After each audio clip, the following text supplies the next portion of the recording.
नमस्कार, स्वागत है आपका चुनाव आज तक में। मैं हूं आशुतोष भाटिया।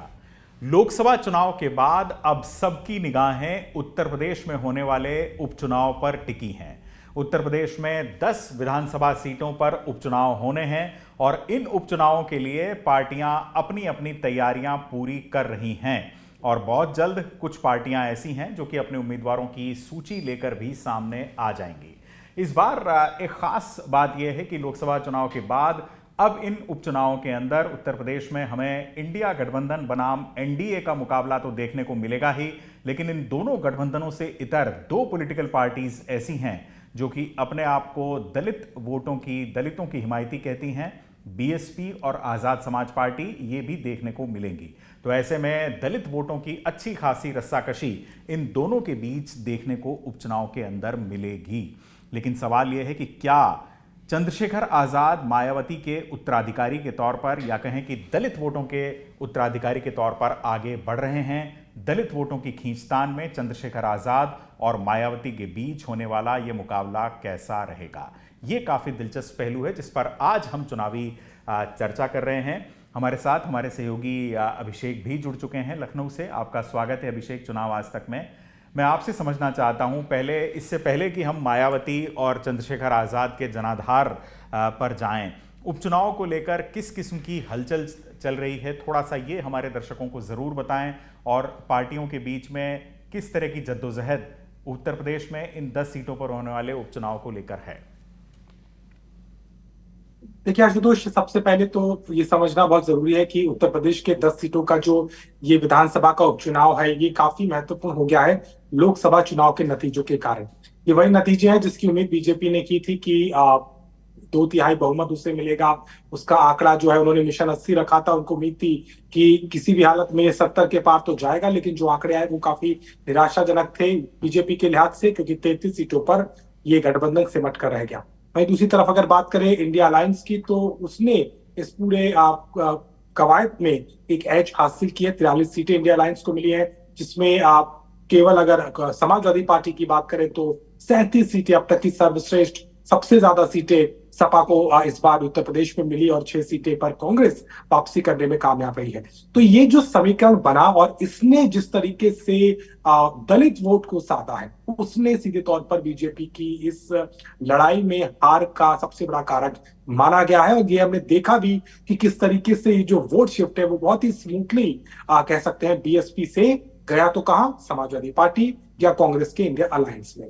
अब अगर हम इन उपचुनाव की पृष्ठभूमि पर इसे समझें, तो ये 10 सीटें इस समय उत्तर प्रदेश में दोनों ही पार्टियों अलायंस के लिए साख का सवाल बनी है, और बीजेपी के लिए ज्यादा इसलिए भी क्योंकि सरकार में उत्तर प्रदेश में मुख्यमंत्री योगी आदित्यनाथ है, उनका दूसरा टर्म है। केंद्र में भी मोदी सरकार का गठन तीसरी बार हो चुका है। और इन 10 सीटों पर अगर बीजेपी बेहतर प्रदर्शन नहीं करती है, तो कहीं ना कहीं जो नैरेटिव इंडिया अलायंस ने इस लोकसभा के चुनाव में सेट किया, चाहे वो बेरोजगारी का हो, चाहे वो नौजवानों की विफलता का हो, चाहे वो महंगाई का हो, वो तमाम चीजें ग्राउंड पर अभी भी हैं या उनका इम्पैक्ट गलत नहीं था, ये वो साबित करना चाहिए।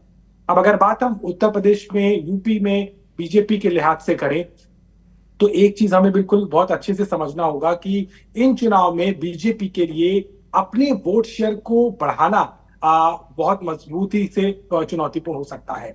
ये जरूर है कि लोकसभा चुनाव में बीजेपी के वोट शेयर में कोई बहुत बड़ा गिरावट देखने को नहीं मिला, लेकिन एक चीज जो महत्वपूर्ण है वो है दलित वोट शेयर कहाँ जा रहा है।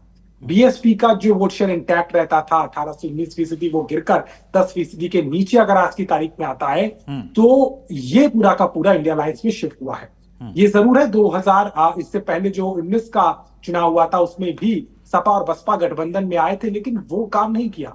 काम इसलिए इस बार ये किया क्योंकि जो आरक्षण का मुद्दा इंडिया अलायंस ने उठाया, जो कहा गया कि बीजेपी शीर्ष नेतृत्व या कह लीजिए जो केंद्र में सरकार है, वो आरक्षण को लेकर के उसकी अलग सोच है, वो लोग संविधान को बदलना चाह रहे हैं। ये जो नैरेटिव रखा था बीजेपी के खिलाफ इंडिया अलायंस ने, वो काम कर गया।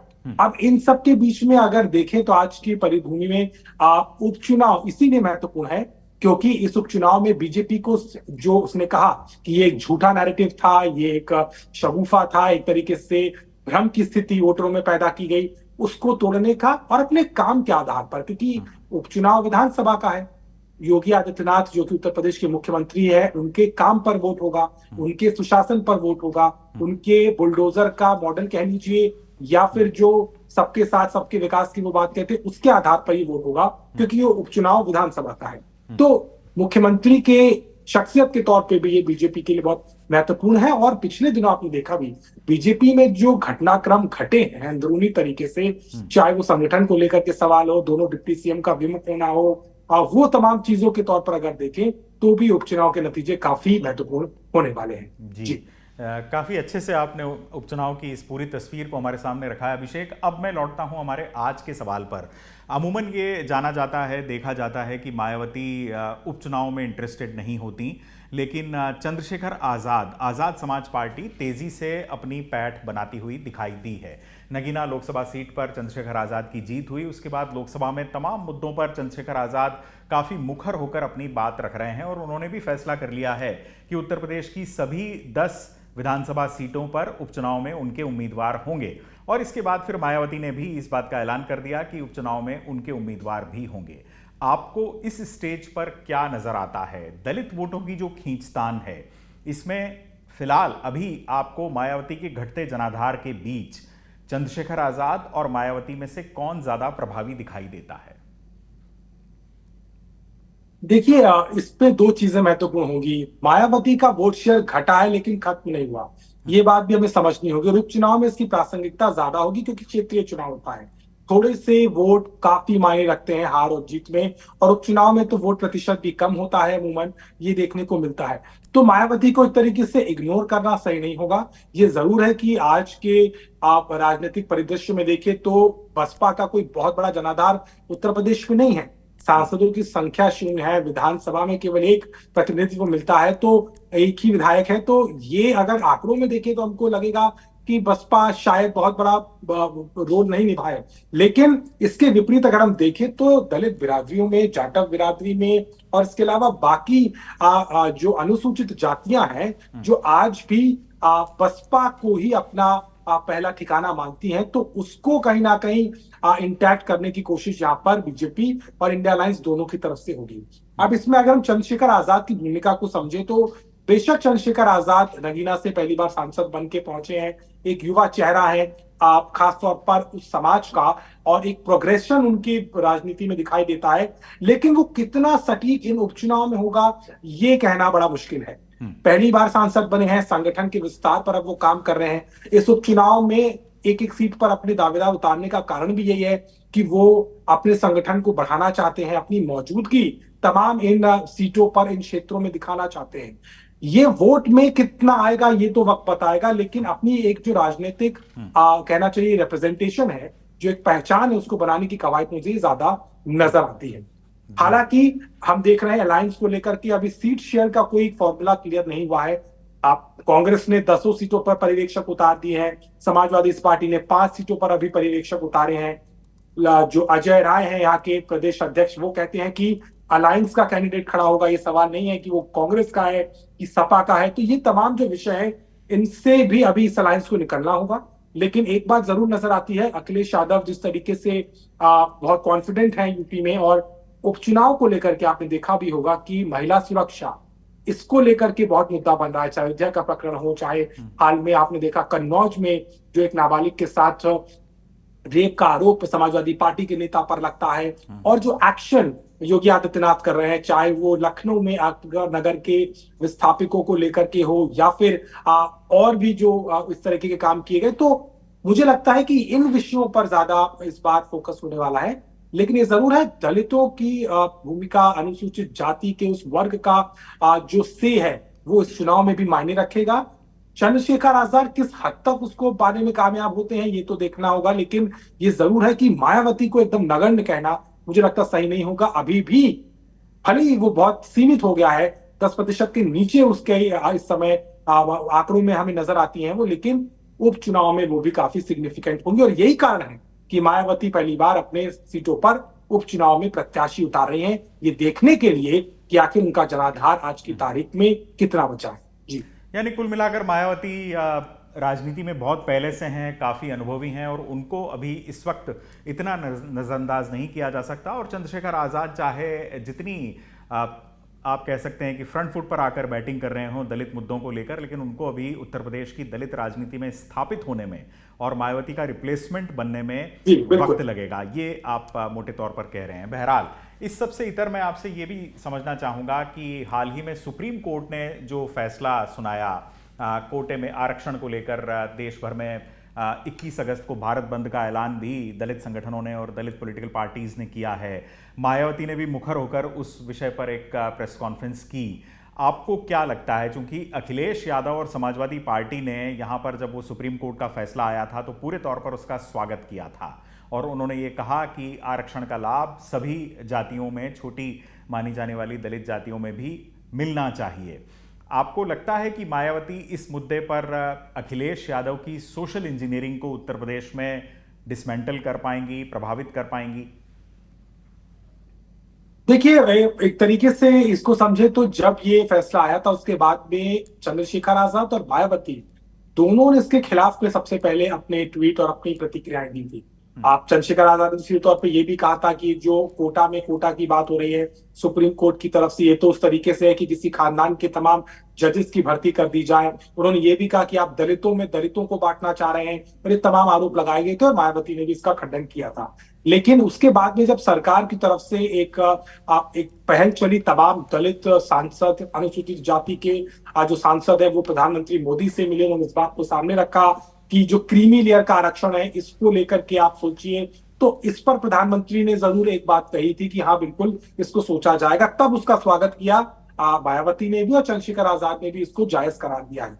देखिए, मायावती के लिए जैसा मैंने कहा कि अपने वोट बैंक को, अपने जनाधार को इंटैक्ट रखना बहुत जरूरी है।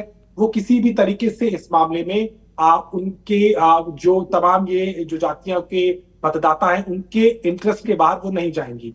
और यही कारण है कि उन्होंने जब ये एक सामने से बात आई कि कहीं ना कहीं क्रीमी लेयर को लेकर के सरकार इसे मद्देनजर नहीं रखेगी, तो उन्होंने उसका सपोर्ट किया।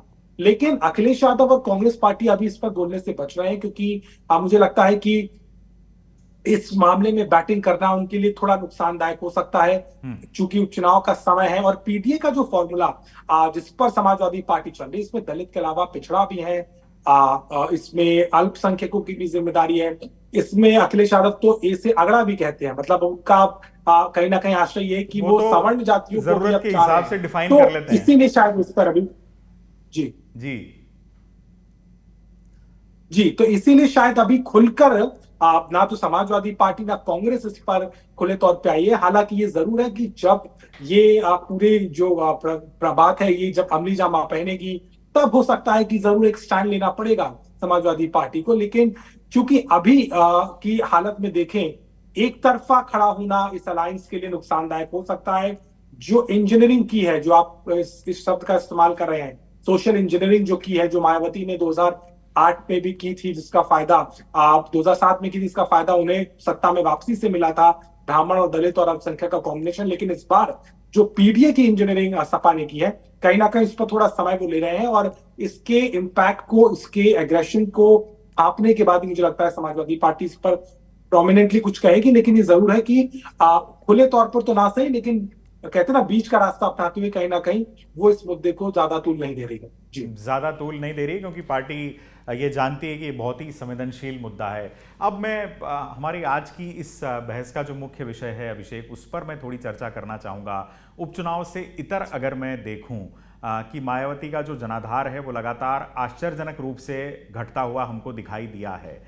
जिस तरीके से बीएसपी उत्तर प्रदेश की राजनीति में हुआ करती थी, उसके बाद वो लगातार सिमटी। किसी ने नहीं सोचा था कि मायावती इस हद तक रिड्यूस हो जाएंगी। बीच बीच में कई चुनाव में हमने देखा है कि उनकी एक पॉलिटिकल निष्क्रियता भी हमको देखने को मिली है। आपको क्या लगता है, मायावती अपने उत्तराधिकारी के तौर पर आनंद को सामने लाती हैं, लेकिन उस पर भी उनका कोई ना कोई पसोपेश बीच बीच में सामने आ जाता है, उनको विड्रॉ करती हैं, उसके बाद फिर उनको फ्रंट रनर बना देती हैं। अगर आज की जो हम राजनीति देखें तो यहाँ पर आकाश आनंद और चंद्रशेखर आज़ाद, इन दो युवा दलित नेताओं में आप किस तरीके से इस कंपेयर करेंगे और क्या कुछ देख पाते हैं? देखिए, इन दोनों नेताओं को अगर देखें तो एक तरीके से तुलना करना ठीक भी है और एक तरीके से ठीक नहीं भी है। है इसलिए ठीक क्योंकि दोनों जिस बिरादरी से आते हैं, जिस समाज से आते हैं, उसके उत्थान के लिए जो काम काशीराम ने किए, जिस तरीके से मान्यवर काशीराम जिन्होंने इस पूरी पार्टी को बनाया, और मायावती बाद में उनके पद चिन्हों पे चलते हुए आगे बढ़ी और 4 बार मुख्यमंत्री बनी, तो एक रिप्रेजेंटेशन जो है इस सेगमेंट का एक समय में इन दोनों बड़े नेताओं ने किया है। लेकिन आज की परिदृश्य में चंद्रशेखर आजाद वो ट्रांजिशनल फेज है। आज 2024 के चुनाव में अगर नगीना जैसी सीट से चंद्रशेखर आजाद आप चुनकर आते हैं, जबकि चुनौतियां बहुत थी उनके आगे, इंडिया अलायंस का कैंडिडेट था, बीजेपी की बैटिंग थी, वहां पर कहीं ना कहीं आप बहुत डिसाइसिव डिसीजन था, लेकिन फिर भी अगर चंद्रशेखर आजाद वहां निकल के आए हैं तो वो अपने जमीनी काम से निकल के आए हैं। और इसमें कोई दो राय नहीं है कि दलितों के मुद्दों पर, चाहे वो दलित उत्पीड़न का मामला हो, आरक्षण का मामला हो, जातिगत जनगणना का मामला हो, इन तमाम विषयों पर चंद्रशेखर आजाद ना सिर्फ बोलते नजर आते हैं बल्कि जमीन पर नजर आते हैं। जो घटनाएं घटी उस पर पहुंचते हुए नजर आते हैं, जो सब यहाँ पर यानी कि बीएसपी में आप देखने को नहीं मिलता है। आकाश आनंद भले ही सीतापुर में जिस तरीके का उन्होंने बयान दिया, उसके बाद उन्हें बैठा दिया गया, लेकिन फिर वापसी कराई गई। लेकिन महज बयानबाजी या फिर भाषण देने से या फिर ट्वीट करने से राजनीति आज के समय में प्रासंगिक नहीं मानी जा रही है। ये हमें दिखाई दे रहा है वोटों के गिरावट में। दलितों के अपने मुद्दे हैं, उन अनुसूचित जातियों के अपने मुद्दे हैं, उन मुद्दों को भुनाया किसने? इंडिया अलायंस ने। संविधान को बचाने का नैरेटिव जब इंडिया अलायंस ने साथ में रखा तो कहीं ना कहीं वो पूरी की पूरी बात इतनी हिट करी मतदाताओं को कि जिसकी काट ना तो बीजेपी के पास थी और ना बीएसपी उस फ्रंट पर कुछ कह पा रही थी। क्योंकि एक तरीके से कहते हैं ना हम ना हड्डी उगली जा सकती है ना निगली जा सकती, क्योंकि उस मामले को लेकर के कभी ये नहीं कहा जा सकता था कि नहीं आरक्षण खतरे में नहीं है, क्योंकि जिस तरीके की घटनाओं की बातें इंडिया अलायंस रख रहा था। तो मुझे लगता है कि ये एक बड़ी चुनौती इस समय बीएसपी के आगे है।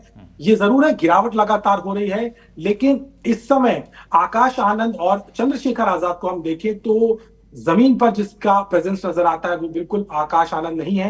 आकाश आनंद सीमित है अभी तक अपने पदाधिकारी के तौर पर। आकाश आनंद सीमित है केवल अपनी पार्टी की इंटरनल बैठकों तक। आकाश आनंद सीमित है केवल ट्विटर पर प्रतिक्रियाएं देते हुए। लेकिन अगर चंद्रशेखर आजाद जमीन पे नजर आए, उन्होंने चुनाव लड़ा, वो लोकसभा में पहुंच चुके हैं और अभी भी उनका एग्रेशन लगातार चल रहा है, चाहे वो जैसा कि हाल का मुद्दा भी है सुप्रीम कोर्ट के फैसले को लेकर के, और कोई भी दलितों से जुड़ा विषय होता है तो आपका चंद्रशेखर आजाद की उसमें प्रेजेंस सबसे पहले दिखाई देती है।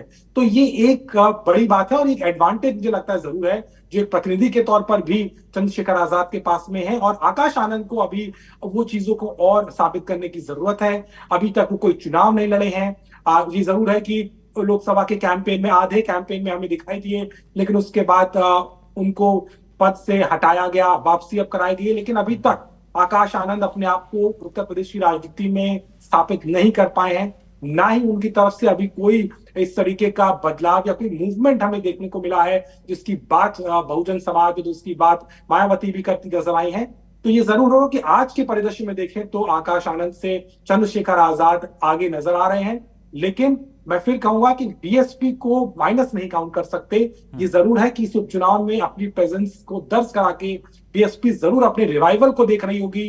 बीएसपी जरूर ये देखना चाहती है कि आने वाले 2027 में जब उत्तर प्रदेश का विधानसभा चुनाव होगा तो वो किस स्थिति में है, क्या किसी अलायंस के लिए उसे जाना चाहिए या किन विषयों को लेकर के, या कहां पर कमी है जो दलित वोट है वो झटकता जा रहा है। तो मुझे लगता है ये भी कहीं ना कहीं बीएसपी के लिए इस समय लिटमस टेस्ट होने वाला है यूपी के 10 सीटों का चुनाव। जी। और ये लिटमस टेस्ट न सिर्फ बीएसपी बल्कि दोनों गठबंधनों के लिए भी है अभिषेक, इंडिया गठबंधन और एनडीए। क्योंकि जिस तरीके से उत्तर प्रदेश की राजनीति में इंडिया गठबंधन एनडीए पर भारी पड़ता हुआ दिखाई दिया और परिणामों ने इस बात को साबित कर दिया। और उसके लिए हम जिस एक चीज़ का जिक्र आपने भी किया और हम करते हैं वो ये कि संविधान और आरक्षण को लेकर जिस तरह का नैरेटिव बिल्ड किया गया देश भर में, उसने काफ़ी कुछ काम किया उत्तर प्रदेश में और एक जाति विभाजन भी हमको यूपी में देखने को मिला।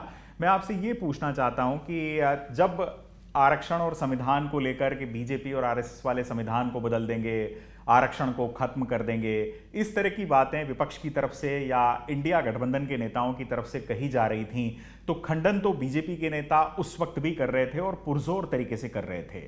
प्रधानमंत्री नरेंद्र मोदी भी मंचों से ये कह रहे थे कि डॉक्टर भीमराव अंबेडकर भी अगर दोबारा से आ जाएं तो संविधान में बदलाव नहीं कर सकते। लेकिन बावजूद इसके प्रधानमंत्री के इस कहे हुए का उतना असर नहीं हुआ और वो नैरेटिव जनता के अंदर पसरता चला गया। इसकी भरपाई के लिए और इसको चेंज करने के लिए तब से लेकर अब तक तमाम समीक्षा बैठकें बीजेपी ने की। कोई रणनीति में परिवर्तन आपको दिखाई देता है? आरक्षण और संविधान का डिस्कोर्स तो अब भी इंडिया गठबंधन के नेता उपचुनाव में जारी रखेंगे। बीजेपी की तरफ से कोई रणनीतिक बदलाव किया गया है? सोशल इंजीनियरिंग कुछ इस तरह की गई है ताकि इंडिया गठबंधन के इस दावे को भ्रामक बताया जा सके? देखिए, ये जरूर है कि इस मुद्दे ने बहुत बड़ा इम्पैक्ट डाला है लोकसभा चुनाव में, और खासतौर पर यूपी में तो बहुत बड़ा ये डिसाइडिंग फैक्टर हुआ, इसमें कोई दो राय नहीं है। और यही कारण है कि बीजेपी अब इस पे पैच वर्क कर रही है। एक डैमेज कंट्रोल की एक्सरसाइज पहले ही शुरू हो चुकी है। समीक्षाओं का जब दौर चला था और यहाँ पर बाकायदा टीमें बनाई गई थी, इसमें एक मंत्री और एक संगठन का पदाधिकारी था। 40 लोकसभा सीटों पर दो दो पर्यवेक्षक बने थे जो गए थे, और ऐसा ही बाकी सीटों पर हुआ था। तो उस रिपोर्ट में ये बात भी सामने आई थी, जो पॉइंटर्स थे। इसको कहीं ना कहीं सही करने के लिए या इस पर काम करते हुए बीजेपी ने कई तरीके की कोशिशें की हैं। इसमें अगर हम देखें तो जैसे कि दलित सभाओं पर काम किया जा रहा है, छोटी छोटी सभाएं करने की बात हो रही है। दलितों के मुद्दों को लेकर के ये एक एश्योरेंस ग्राउंड पर दलित नेताओं को या इस कम्युनिटी के स्टेक होल्डर्स को दिया जा रहा है कि देखिए, ये नैरेटिव जो था ये फॉल्स था, सरकार बहुत ही पॉजिटिव है। आपने देखा सुप्रीम कोर्ट के फैसले की जो हम बात कर रहे हैं, और उसके बाद में जो प्रधानमंत्री का रुख आया, जिसमें तमाम दलित सांसदों और अनुसूचित जाति के सांसदों ने जब उनसे बात की तो उन्होंने, जैसे क्रीमी लेयर की मैं जो बात कर रहा था, उसको एक्सेप्ट करने की बात कही है। तो उन तमाम चीजों को सामने रखा जा रहा है। इसके अलावा आप ये भी देखिए कि कैसे यूपी में अपने सामाजिक समीकरणों को भी पर भी बीजेपी काम करती नजर आ रही है। चाहे वो दलित उत्पीड़न के कोई मामले हो, वहां पर एक प्रोग्रेशन दिखता है। इसके अलावा मुझे लगता है कि कई चीजों में बीजेपी ने ये बताने की कोशिश की है कि दलित वोट बैंक हो या अति पिछड़ा या पिछड़ा हो, इसके लिए हमेशा से बीजेपी प्रोग्रेसिव रही है, हमेशा से इसको प्राथमिकता दी है। और हालांकि देखिए, इतना मुश्किल, इतना आसान नहीं होगा बीजेपी के लिए उसको तोड़ पाना, क्योंकि इंडिया अलायंस ने जिन बातों को सामने रखा उसका तोड़ पाने में बीजेपी को समय लगेगा। अगर रोजगार के स्तर पर बीजेपी कुछ एग्रेसिवली काम 1 साल के अंदर, 1.5 साल के अंदर मोदी सरकार करती है, या उत्तर प्रदेश में भी आप देखें, एक चीज और कोशिश यहां पर की गई थी, वो है संविदा की जो भर्तियां होती हैं उसमें भी आरक्षण सुचारू रूप से विभागों में लागू किया जाए। इसकी पेशकश इस समिति के जो सदस्य हैं, जो कि बीजेपी के ही विधायक होते हैं और बाकी पार्टियों के भी हैं, तो उन्होंने इस बात को रखा। त्रिभुवन राम एक विधायक हैं, वो समिति के सदस्य, उन्होंने सामने रखा था। दरअसल मायावती सरकार में इसको इम्प्लीमेंट किया गया था, और संविदा कर्मियों में भी इसको अनुसूचित जाति, जनजाति और अन्य जो वर्ग आते हैं उनको इस तरीके से शामिल किया जाए इन भर्तियों में। तो इस बात का एक जियो है, इस बात का एक शासनादेश है, लेकिन वो इम्प्लीमेंट नहीं हो रहा था। तो उस पर भी काम कर रही है। यानी कि छोटे छोटे इन स्टेप्स को, छोटे छोटे इन इनिशिएटिव्स को हमने देखा है, जिसको अभी पिछले चुनाव के बाद में जो है बीजेपी करती नजर आती है। और ऐसा ही अगर आप देखें तो चाहे अनुसूचित जाति मोर्चा हो बीजेपी का, उनके विधायक सांसद हों, वो इन तमाम विषयों को पार्टी फोरम पर रख रहे हैं, और पार्टी और जो सत्ता में पदाधिकारी हैं, चाहे मुख्यमंत्री हो, चाहे वहां के तमाम बड़े मंत्री हो, वो भी इसको देख रहे हैं और चाहते हैं कि इसको कहीं ना कहीं बैलेंस किया जाए। लेकिन अभी की तारीख में आज आप कहें कि एक तरफ से ये शून्य हो चुका है या बीजेपी ने सब डैमेज को कंट्रोल कर लिया है, ये अभी सही नहीं होगा। और यही कारण लगता है कि ये जो उपचुनाव होगा, इसमें कई तरीके नैरेटिव्स पे काम हो रहा है। जैसे मैंने कहा, सुशासन के मॉडल पर काम हो रहा है। योगी आदित्यनाथ अपनी वो कड़ी छवि को दिखाने का प्रयास कर रहे हैं। जो बुलडोजर के एक्शन अयोध्या में हुए, जिस रफ्तार से योगी आदित्यनाथ एक बार फिर से उस उस शासन के और उस लॉ एंड ऑर्डर पर काम करते नजर आ रहे हैं, तो इन सब चीजों का असर भी उपचुनाव में देखने को मिल सकता है। लेकिन ये जरूर है कि आज की तारीख में पूरी तरीके से मान लेना कि जो विमुखता थी दलित वोट बैंक की, उसको किसी तरीके से इंटैक्ट कर लिया है बीजेपी ने, ये सही नहीं होगा। अभी इसमें और समय लगेगा। जी जी। और अब इससे इतर मैं आपसे एक और सवाल अभिषेक समझना चाहूँगा, जो कि उत्तर प्रदेश के परिप्रेक्ष्य में है और राष्ट्रीय परिप्रेक्ष्य में भी है। हमने देखा कि राहुल गांधी लगातार जातीय जनगणना की बात कर रहे हैं। उन्होंने बिल्कुल संसद में अपने बयान में ये स्पष्ट कर दिया कि उनकी जो आंख है वो बिल्कुल मतलब निशाने पर लगी हुई है, उनको मालूम है कि उन्हें क्या करना है। उन्होंने संसद में कहा कि आप चाहे मेरा जितना भी अपमान करें लेकिन जातीय जनगणना हम करवा कर रहेंगे। ये बातें उन्होंने कही और ये स्पष्ट है कि आने वाले दिनों में इंडिया गठबंधन की और राहुल गांधी की कांग्रेस की राजनीति कैसी रहने वाली है। वो बताते हैं तस्वीर बजट की और कहते हैं कि भाई हलवा कौन खा रहे हैं, उसमें भी वो सामाजिक रूप से विभाजित करके उस तस्वीर को प्रोजेक्ट करते हैं और नेशनली एक संदेश देने की कोशिश करते हैं कि तमाम मुख्य धारा वाले पेशों में, नौकरियों में और हर जगह किस वर्ग का कब्जा है और देश का एक बहुसंख्यक आबादी है जिसको कि हलवा खाने के लिए नहीं मिल रहा। मैं आपसे समझना चाहता हूं कि इन सब बातों का इम्पैक्ट चुनाव में तो हमने लोकसभा चुनाव में तो देखा ही, क्या आप ये मानते हैं उत्तर प्रदेश में धरातल पर कि इन बातों के बाद अब देश मंडल पार्ट 2 की तरफ बढ़ चुका है? देखिए, जातिगत जनगणना का मुद्दा आज की तारीख में प्रासंगिक है, इसलिए भी है क्योंकि सिर्फ विपक्षी नहीं बल्कि बीजेपी के जो घटक दल हैं, अलाइन मेंबर्स हैं, खासतौर पर यूपी में अगर देखें ओपी राजभर, संजय निषाद, अनुप्रिया पटेल, ये सब पिछड़ी जातियों से आते हैं और इन सब ने इस बात को एक सुर में कहा है कि जातिगत जनगणना होनी चाहिए। जिसकी जितनी संख्या उतनी उसकी हिस्सेदारी, इस बातों को कहा जाता है। लेकिन ये केंद्र ही करा सकती है, ये केंद्र सरकार को तय करना है, राज्य का ये विषय नहीं है। लेकिन ये जरूर है कि समाजवादी पार्टी ने उत्तर प्रदेश में इसको लेकर के विधानसभा में कई बार इस पर हंगामा भी किया है, इसको रखा भी है औपचारिक और अनौपचारिक दोनों तरीकों से। लेकिन ये केंद्र का विषय है और इसी से पार पाना बीजेपी के लिए चुनौती है। मुझे लगता है कि विपक्ष, खासतौर पर कांग्रेस पार्टी और समाजवादी पार्टी, दोनों ही इस मुद्दे को आने वाले समय में जरूर उठाते हुए नजर आएंगे और इससे बीजेपी के लिए सेविंग ग्रेस क्या होगा, ये बहुत बड़ा सवाल है जिसका उत्तर आज नहीं है। क्योंकि जैसा मैं कह रहा हूं, उनके कुछ सहयोगी दल भी इस बात को चाह रहे हैं। बिहार में नीतीश कुमार पहले ही जातिगत जनगणना करा चुके हैं, उसकी रिपोर्ट सदन के पटल पर रखी गई, आप जानते हैं, और उसके बाद अन्य राज्यों में भी इसकी मांग हो रही थी। तो नीतीश कुमार को भी इस कॉन्फिडेंस में लेना मुश्किल होगा बीजेपी के लिए और एनडीए में क्या स्थिति होती है वो देखना भी रोचक होगा। तो ये जरूर है कि इस मुद्दे की प्रासंगिकता बिल्कुल है और यही कारण है कि बजट पेश होने के बाद जो तस्वीर आए उसमें हलवा वाला जो शगुफा या हलवा वाला जो मुद्दा, जो बात रखी राहुल गांधी ने, वो काफी ध्यानाकर्षण कर रही थी।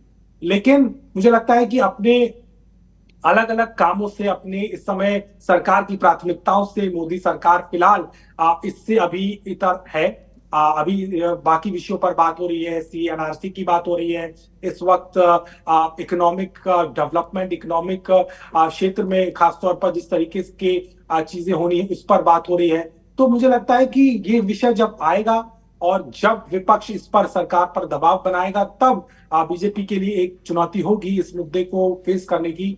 क्योंकि जैसा मैंने कहा भी कि उसके खुद के घटक दल हैं जो इसके पक्ष में हैं और अगर ये जातिगत जनगणना होती है तो इसके सोशल इंप्लीकेशंस बीजेपी को ज्यादा देखने पड़ेंगे। क्योंकि उनके फॉर्मूले के हिसाब से अगर वो दलितों को साथ देते हैं, अति पिछड़ा को साथ देते हैं और सवर्णों का साथ तो बीजेपी को मिलता ही ऐसा माना जाता है, तो उसको बैलेंस आउट करना बीजेपी के लिए बहुत चुनौतीपूर्ण होगा। और मुझे लगता है कि ये मुद्दा विपक्ष को फलता भी है, विपक्ष को भाता भी है और विपक्ष को आगे माइलेज भी देता है। इसीलिए बार बार जातिगत जनगणना पर जब भी मौका मिलता है तो विपक्ष सरकार को घेरता हुआ नजर आता है। जी, यानी बात बिल्कुल स्पष्ट है। और जातीय जनगणना की जब हम बात करते हैं तो महज जातीय जनगणना ही नहीं, उसके आगे उनकी बहुत सारी डिमांड्स हैं जिनके आधार पर राहुल गांधी अपनी राजनीति बढ़ाना चाहते हैं। वो चाहते हैं कि आरक्षण की 50% की जो तय सीमा है सुप्रीम कोर्ट द्वारा, उसको खत्म कर दिया जाए और बिहार में तो ऐसा हुआ भी है, 65% तक कर दी गई। ये अलग बात है कि बाद में जुडिशली उसको रोका गया। बहरहाल फिलहाल शुक्रिया आपका इस पूरी जानकारी के लिए अभिषेक, हमारे साथ जुड़ने के लिए।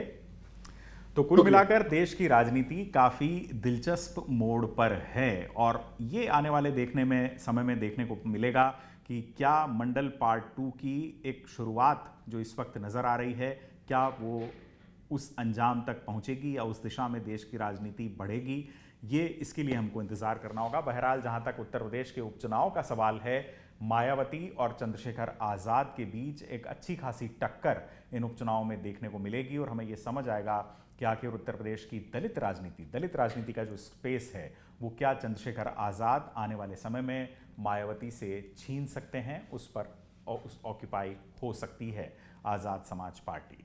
फिलहाल चुनावी चर्चा में आज के लिए मेरे साथ इतना ही। मुझे दीजिए इजाजत। रोज शाम 5 बजे किसी अहम चुनावी विषय पर हम चुनावी चर्चा लेकर आते हैं। हमारे साथ जुड़ते हैं हमारे सहयोगी और हम विषय के हर पहलू का एनालिसिस करते हैं, समझने की कोशिश करते हैं। अभी के लिए मुझे दीजिए इजाजत। नमस्कार।